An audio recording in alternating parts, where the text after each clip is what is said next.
It happened on an ordinary afternoon, walking home after a long day at work. I saw her, a frail old woman struggling with her grocery bags by the side of the road. People passed by without a glance, but something in me couldn't.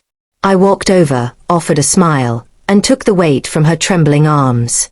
Her face lit up with gratitude. "Thank you, son," she whispered, her voice soft but sincere. I carried her bags all the way to her small house at the edge of the neighborhood, listening to her stories about her late husband and her quiet, lonely days. When I returned home later than usual, my family was already sitting around the table. My mother eyed me suspiciously. "Where were you?" she asked, her tone sharp. "I was helping an old woman carry her groceries," I replied, still thinking about the warmth in the woman's smile. The room erupted with laughter. My older brother chuckled, shaking his head. "Seriously? You waste your time on nobodies." My sister smirked. "What's next?" "Feeding stray cats." But the worst came from my mother. She scoffed, her voice dripping with disdain. "Street trash. That's what you are. Running around helping beggars while we're sitting here waiting for you." Her words cut deep. I tried to defend myself, but the table drowned me out with jeers. So I sat silently, swallowing the bitterness, wondering if kindness really was such a shameful thing in their eyes.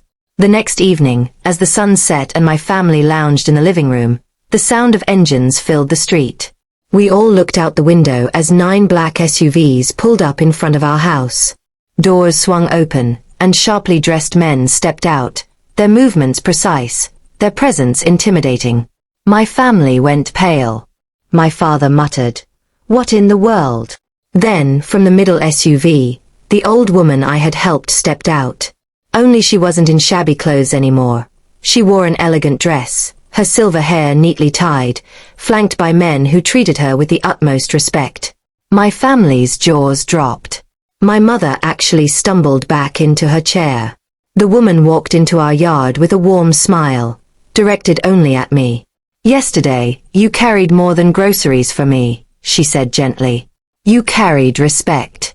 And I never forget those who show me kindness." Confused, my family stayed frozen as she turned to the men beside her. One of them stepped forward with a leather case, opening it to reveal thick bundles of cash. Another carried a velvet box filled with keys. "I'm not just an old woman," she continued, her voice firm.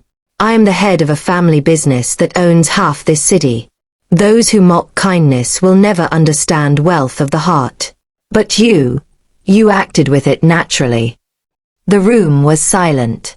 My mother's face burned red, but she couldn't speak. My brother, usually so arrogant, looked at the ground. The woman handed me the box.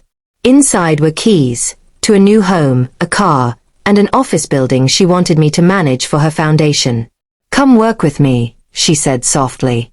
"We need people who still value compassion." Tears stung my eyes.